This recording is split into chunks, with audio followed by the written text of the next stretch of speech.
In question 2, we have from a point P on a plane inclined at 30 to the horizontal, a particle is projected with speed u at an angle of 30 to the plane. So we have a 30 in here, and we have a 30 in here, and our speed is u. Show that the landing angle is 60. Okay, so our initial vector is going to be u cos this 30 in the I direction plus u sine 30 in the j direction. Cos of 30 is root 3 over 2, and the sine of 30 is a half. My accelerations minus g by the sine of this angle, sine 30, and minus g by the cos of 30.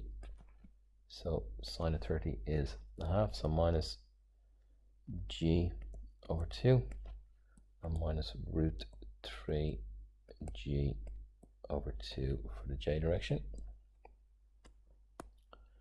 So we're asked about the landing angle, so we need the velocities as it lands, so we need the time taken to get there to get the velocities. So the time taken to get there is when the displacement of y is equal to 0. Your ut plus a half at squared equal to 0. So the y, we're starting with u sine 30, u over 2 times t, minus the acceleration first in the y direction, root 3 g over 2. And the other half is going to be on the bottom, so that's 2 by 2, so I'll put it over 4. So that's the half and the a, root g minus root 3g over 4, and then times t squared. When is this equal to 0? Factor out my t, I'm left with u over 2 minus root 3 gt over 4 equals 0. So my initial time is equal to 0, or u over 2 will be equal to root 3 gt over 4. I know you guys can do this in one step. For u is equal to 2 root 3 gt. Don't make a silly error at this point, which we're all capable of.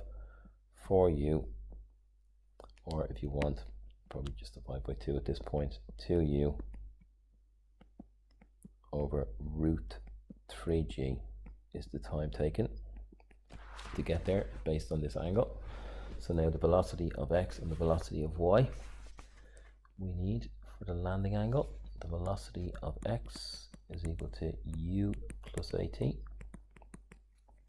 So the velocity in the x direction was root 3u over 2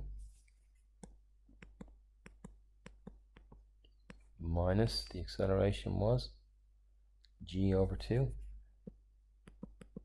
times t, which is 2u over root 3g. So this simplifies down, root 3u over 2.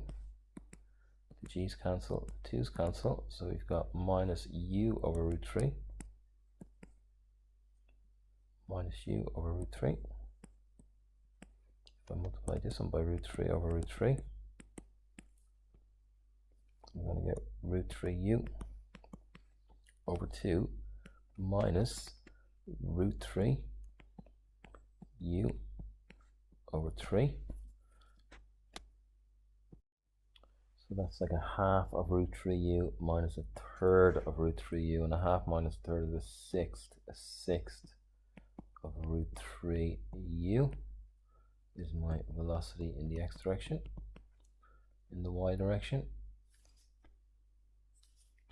velocity in the y direction again, u plus at. Velocity in the y direction was u over 2 minus the acceleration above here, root 3g over 2 times time, which is this 2u over root 3g. We can simplify this down. So we've got u over 2 minus u, which is going to be minus u over 2. So we've got our two velocities here. We've got minus u over 2, and we've got root 3u over 6. And the tan of the landing angle, we'll call it the tan of L for the landing angle, is equal to minus the velocity of y over the velocity of x, which we've seen before. So minus the velocity of y is u over 2 divided by the velocity of x, which is root 3 u over 6. Turning this fraction upside down, we'll end up with 6 over root 3u. So we'll end up with 6 over 2 root 3, which is equal to 3 over root 3.